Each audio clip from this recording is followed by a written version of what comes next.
tried to help during a congressional hearing when they were interviewing Michael Cohen. He was texting with, you may have already heard about this, he was texting with a congresswoman trying to help her and trying to prompt her on the questions to ask.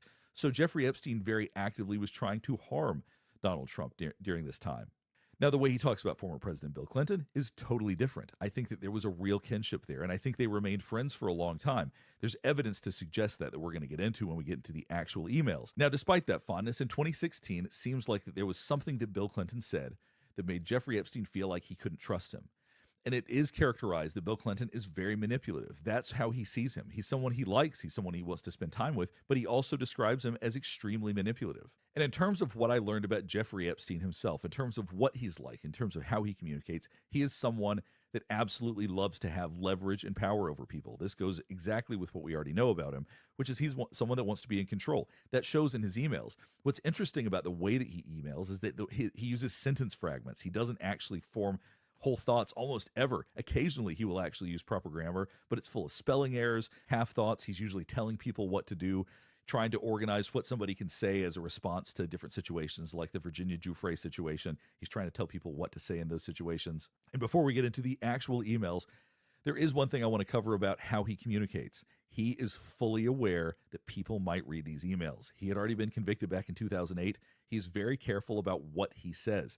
And some things are said intentionally that he knows are not true, possibly knowing that at some point people are going to review these things. He is fully aware. And I know he's aware because he says, this is for phone only, or call me about this. Don't put this in an email. He makes specific references to that. So he sees email as an unsafe, unsecure communication, whereas phone, I guess he assumed his phone calls were not being listened to at that point. I presume they weren't because I haven't heard anything about that. But he seemed to think talking by phone was a safe way to communicate. Sending through email was absolutely not. So keep that in mind as you read this. Don't take what he says literally too often. Do not take everything he says at face value, because he's only putting information out there that he thinks other people could read and that wouldn't get him into trouble. Now that we've talked about Trump, Clinton, and Epstein, let's talk about the actual content of the emails. Let's look at the most consequential emails, and we'll talk about what those mean. Now, the first email we're going to look at is about former President Bill Clinton. A couple of things I want you to keep in mind as we go through all of these. The formatting can be a little bit weird. It was originally sent over and released in just a wall of text. It looked terrible. It was impossible to read. I've got it reorganized, and so some of them are going to look like this. Some will look like raw emails, but just understand these were formatted so they would be easier to look at. So this email exchange is between Jeffrey Epstein and Kathy Rumler. And if you're not familiar with her, I believe she was the White House counsel during Barack Obama's presidency. The first email from Jeffrey Epstein says, talking to MacGyver disturbs me, and that takes a lot. It's at the bottom, by the way, if you're keeping track of this. Now, what he's saying is he's talking to Bill Clinton. That's MacGyver. MacGyver was someone that can get out of any situation. It's very clear in a second that that's what we're talking about. But I assume they refer to him as MacGyver because he's able to come up with things on the fly, which also suggests that he's manipulative.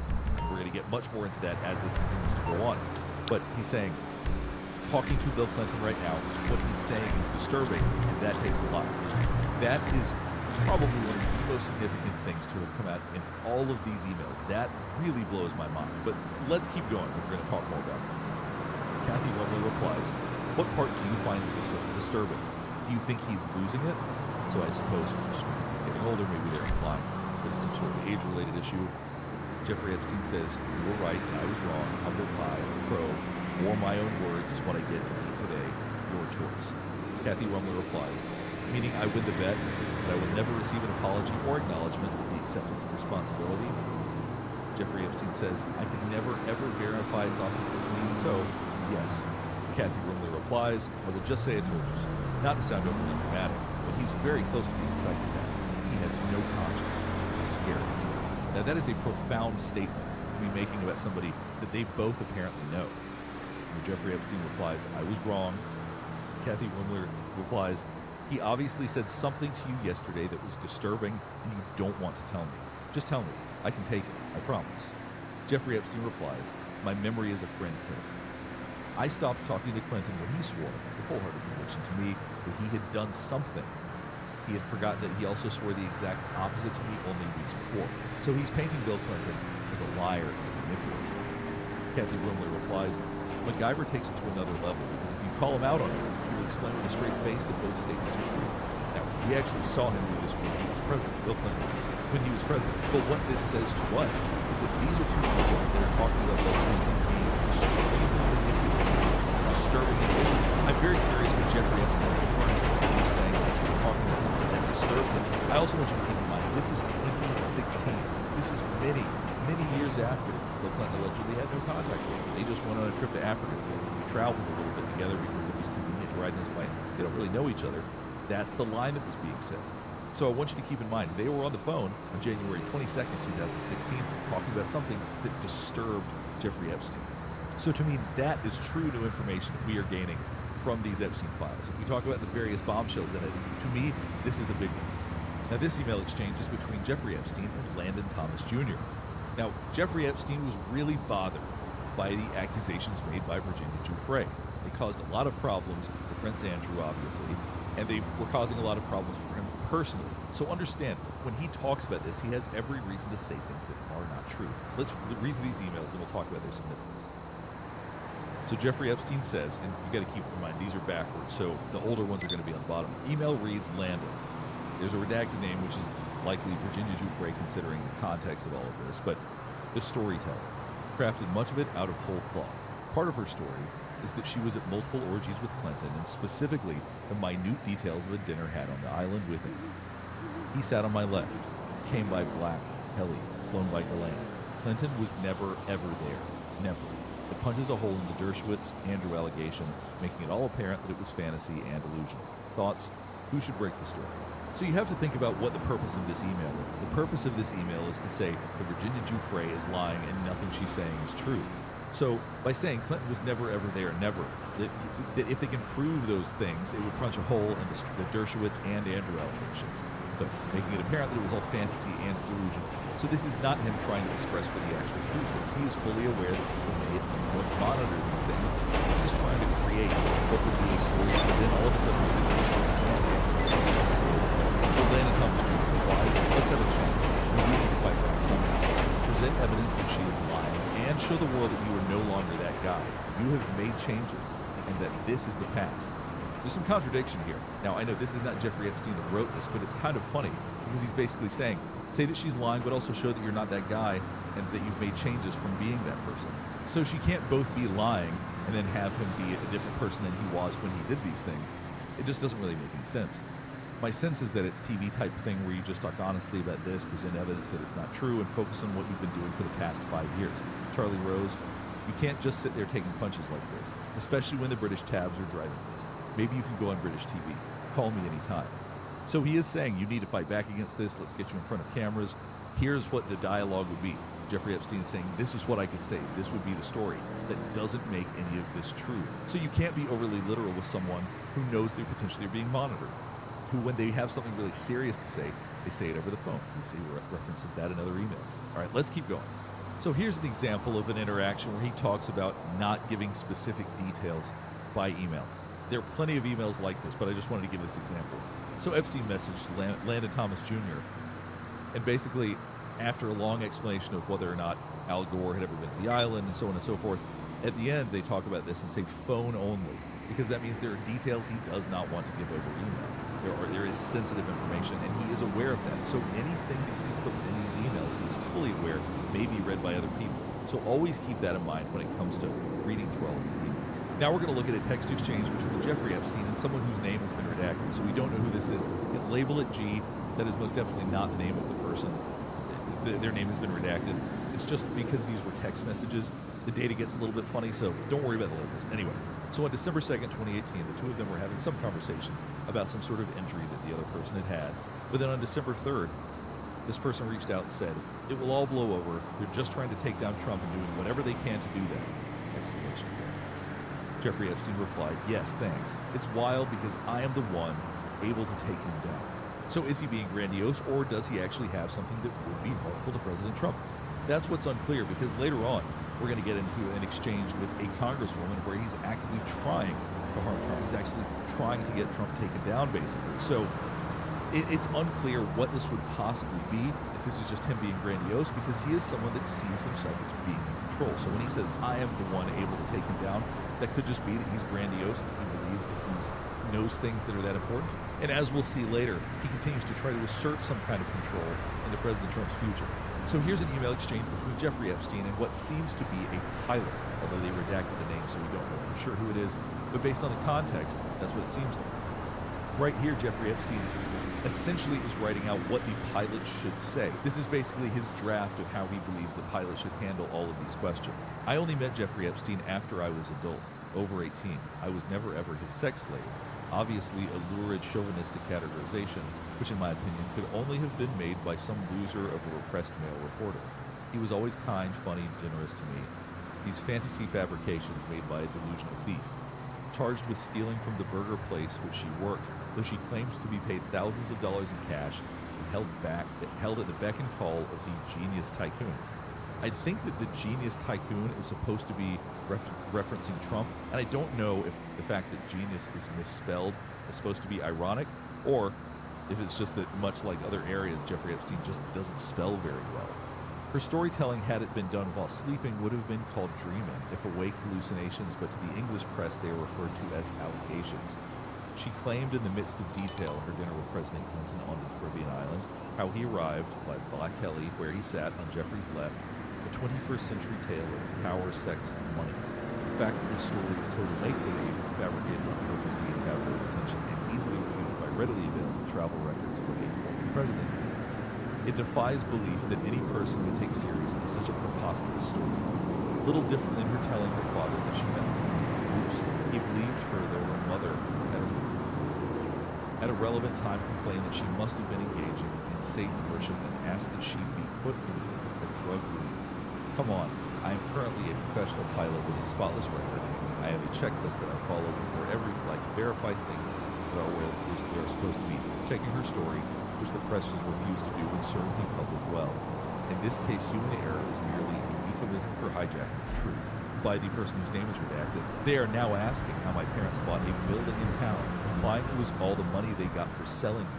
Getting ugly. But this shows how Jeffrey Epstein manipulates. He's crafting a story, trying to make sure that he can manipulate people, make sure that they understand. This is how you have to talk about Prince Andrew. This is how you have to talk about President Clinton. You have to make this person, Virginia Giuffre, who made these accusations, seem ridiculous. No one would take her seriously. It's trying to get people to talk in those terms. So he wants to have some control over this. He's creating what people should say. So rather than just allowing this to play out honestly, this seems to be how he operates. Now, this is an email exchange between Kathy Rumler and Jeffrey Epstein. In this, Jeffrey Epstein emails Kathy Rumler with the title Steve Bannon. First, there's a link to an article about Michael Flynn, and then he says, which has to do with the Trump administration, obviously. And then he says, do you think Bill Clinton would like to join you, me, Ehud, and Steve? Could be very funny, all off the record. Now, just to give you some context of who he's referring to. So the meeting would be Jeffrey Epstein, Kathy Rumler, Ehud Barak, who was a former Israeli prime minister, and then Steve Bannon, Trump.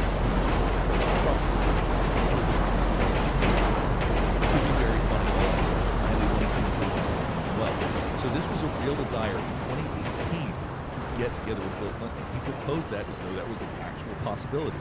This wasn't like it was somebody he didn't know. Once again, they were still talking in 2016. He may not trust Bill Clinton as much now, but he wants to get together with him. He wants to spend time with him. So Kathy Rumler replies, he might like to. His lawyer would advise him against it. With a smiley face. I'm feeling better today. So the kinship and closeness between Jeffrey Epstein and Bill Clinton is still there so much that even Kathy Rumler knows he would like to get together with him. So it does show that there was a real relationship, a real connection that lasted at least up until 2018. Now here's an interaction between Prince Andrew and Jeffrey Epstein. Now this is following a bunch of questions that had been sent to Ghislaine Maxwell. It seems like Prince Andrew's freaking out a little bit because these questions are all about Virginia Giuffre. In that situation, Prince Andrew says, in reference to the previous questions that were sent, what? I don't know any of this. How are you responding? Jeffrey Epstein says, just got it 2 minutes ago. I asked lawyers to send a letter, not sure. It is so salacious and ridiculous. I'm not sure how to respond. The only person she didn't have sex with was Elvis.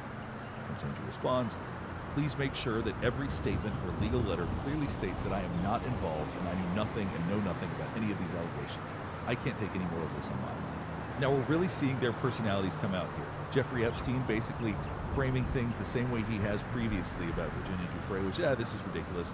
We got to talk about this as though it's ridiculous. He's going to put that in writing to make sure everybody understands it. And nobody should take these seriously. And that's what he hopes. He hopes that people can just brush their hands of it and go, this is so disgusting, the things are so salacious, no one's going to believe this, they're ridiculous. That's how we should approach it. And he's been very consistent with trying to state things in that way. Now, Prince Andrew, obviously, he seems extremely anxious. You can tell that just by reading this. I can't take any more of this. But in this, he's telling me what to do. Right now, we have two very controlling people. Jeffrey Epstein's trying to say, talk about this like it's no big deal. That's essentially what he's hinting at this point. Whereas Prince Andrew is saying, you tell people that I had nothing to do with this, I know nothing, I'm not involved here, you cannot involve me with this. So it's this attempt to assert absolute control in this situation and command that he not be associated with this interview. Obviously, it didn't work, and for anybody who's seen the BBC interview, we can see why he didn't want to have to talk about these things. In another email to Ghislaine Maxwell, Prince Andrew says, hey there, what's all this? I don't know anything about this. You must say so, please. This has nothing to do with me. I can't take any more of this. So the amount of stress, once again, that he was under at that point must have been tremendous. He must have been very, very anxious and scared about this. Because that's how this reads. This reads like someone who is commanding that they insist that he had nothing to do with it, but he also sounds very, very scared. So his idea is to avoid. And that's frequently what we see with people that are anxious. When people get anxious, they avoid. And that was going to be his strategy. Rather than hit things head on, which he ultimately tried to do and it didn't go well, he was going to just try to avoid it, let everybody else handle it. You say it didn't happen. You tell everybody I had nothing to do with this. I can't do any of this. Please leave me alone.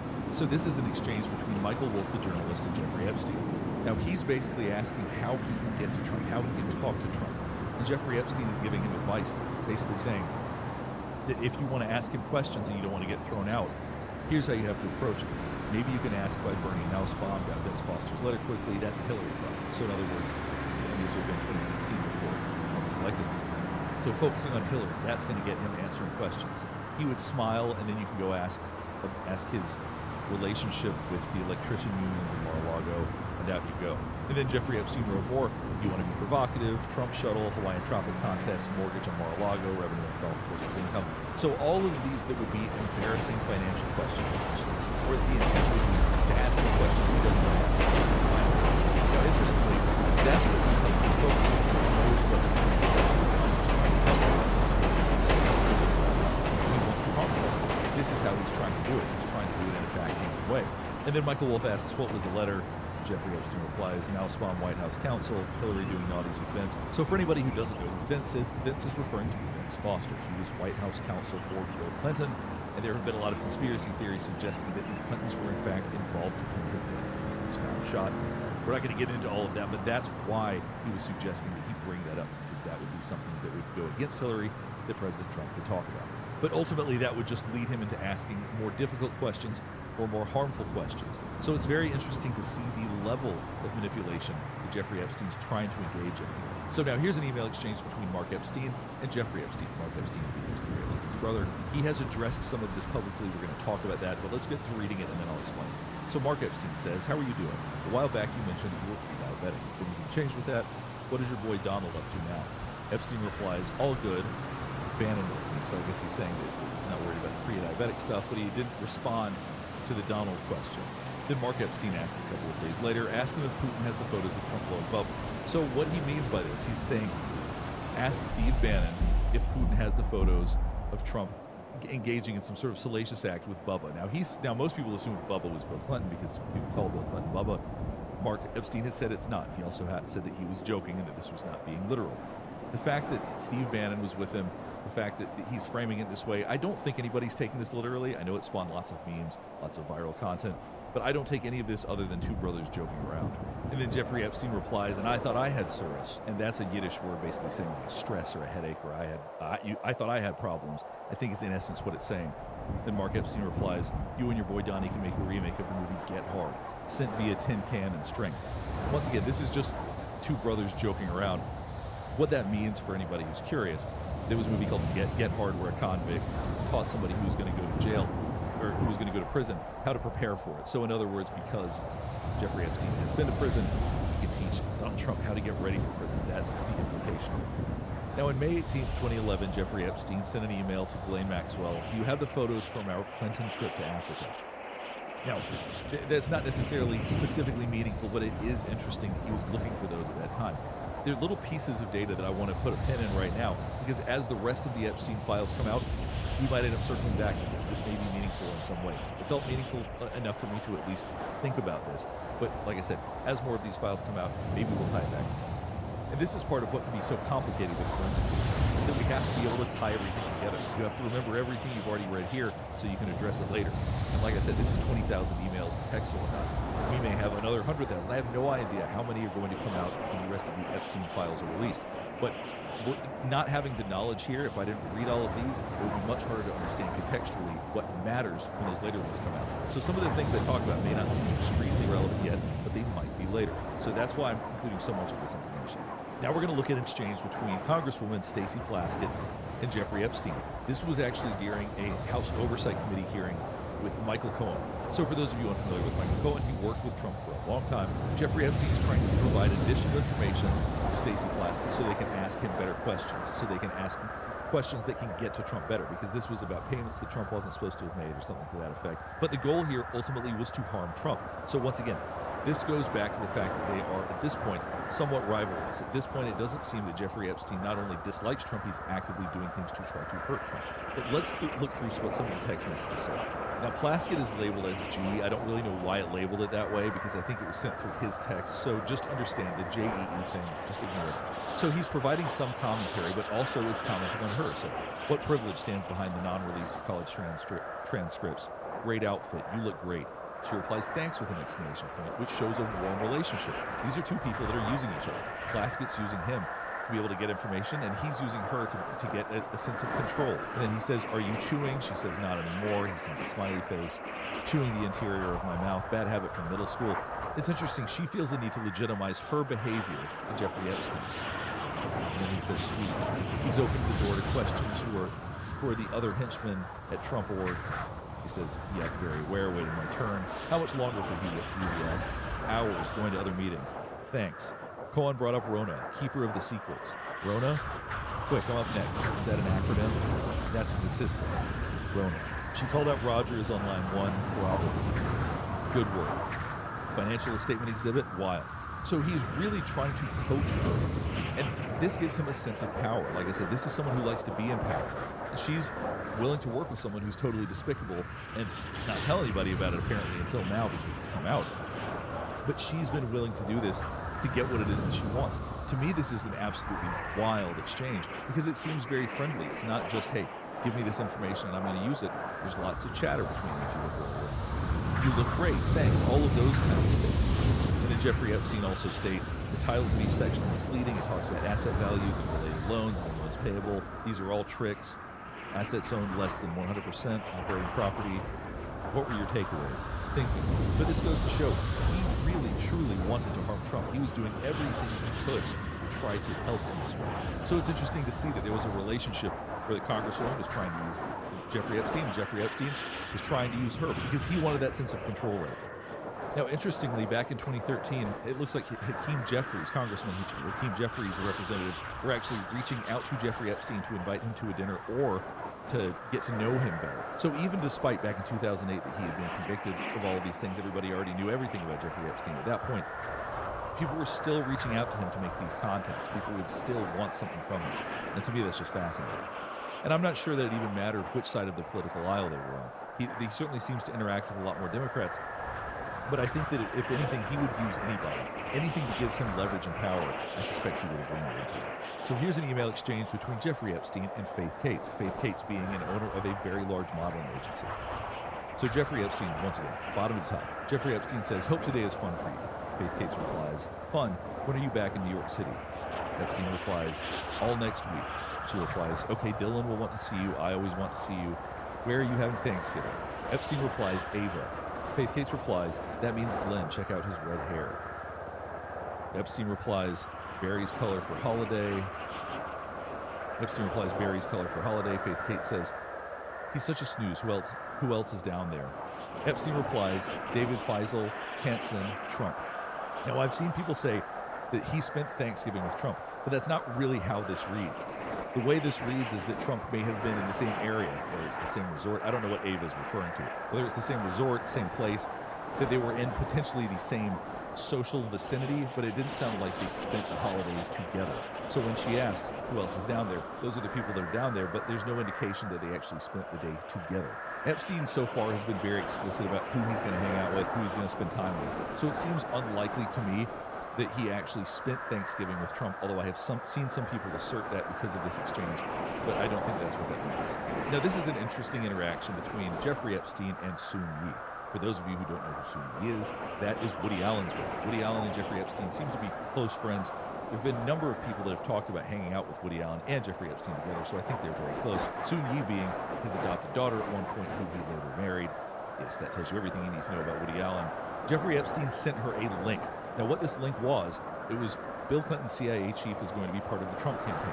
Now, there was no context given, nothing specific was written, it was just a link to an article. Soon Yi replied, Woody said it doesn't mean anything. Now, this means a couple of things. One, it sounds like Woody Allen is not someone to email, so he emailed his wife so that she can check with Woody Allen. And if you look, it was the next day that she replied. So this was something that she had to go, take to him, talk to him about, and then reply the next day. Now, the fact that this is so cryptic, the fact that so little is said here, to me makes it stand out. So what does it mean that it doesn't mean anything? What would it mean if it did mean something? What would be the significance there? Once again, as the rest of the Epstein files come out, I'm hoping I can circle back to this because this is highly peculiar. This really stands out to me. And I think that there's a lot more to this, actually. I think this is one of the more interesting emails. But without a little bit more context, we can't draw too many conclusions. And my hope is that with the rest of the Epstein files dropping, this will have more context. We'll be able to bring it all together. All right, we'll go ahead and stop here. Hopefully this is helping you better understand some of the meaning of the Epstein files so far. Now, in terms of Jeffrey Epstein's relationship with President Trump, everybody knows they have a connection. That's referred to many times, but it seems like he actively does not like him. It seems like he's actively doing things to cause harm. He does not like President Trump. That seems very, very clear, at least not at this point in time. And with former President Clinton, like I talked about at the beginning, this is somebody who I think he feels a kinship to, but also recognizes is highly manipulative. And Jeffrey Epstein seems like someone who wants to be in control. He wants to have as much information as possible. So I'll be very curious when we have more Epstein files, you can give us more context, how this will all look when all is said and done. I will most definitely be reading as many of them as I can. I have no idea the volume that's going to come out or what will be released, but I suspect it's going to be much larger than what we've gotten so far. If you have any other thoughts about this, or if there's anything you think that I missed, or there's anything else you want me to analyze, please let me know in the comments below. There are a lot of other interesting emails, but I didn't want this video to be like 5 hours long. But if there are specific ones you want me to check out, I'm happy to do that. Last thing before we get finished up is I do want to remind you to like and subscribe if you want to see more content, just like this. All right, thanks for watching. It is midnight now on the East Coast. You're alive. We have all just outlasted the longest State of the Union in history. It didn't kill us. We did it. We're alive. We're sentient. Nobody can take that away from you. It itself is an accomplishment. Despite talking for more than an hour and 47 minutes, the longest State of the Union address ever in U.S. history, and by far, President Donald Trump offered very little in the way of policy. People like me might have even missed what was maybe the main thing he offered. Thank you to Barack Obama to get in there and dig it out of the speech and then succinctly let it up as State of the Union isn't that. This was not a State of the Union that will be remembered for presidential proposals. In addition to the weird sort of digressions and no policy, it may be remembered just for his awkward verbal cul-de-sacs, like this one about his dad. Think of it, in recorded history, the lowest number in over 125 years, year 1900. In fact, substantially before my wonderful father, I had a wonderful father, Fred, before he was born. Substantially before he was born. That's a long time ago. He wouldn't like me to say that, but that's a long time ago. So there was stuff like that. The president also shouting a lot through a lot of his speech, a number of times in ways that stretched the capacity of his microphone to handle it. There were many also long, sort of gruesome descriptions of violent deaths and injuries, which he seemed to relish describing in detail with a lot of ad-libbing. There were also his repeated attacks on Democratic lawmakers in the chamber, screaming at one point loudly that they were crazy. You're not ashamed. You should be ashamed of yourself not standing up. You should be ashamed of yourself. That is why I'm also asking you to end deadly sanctuary cities.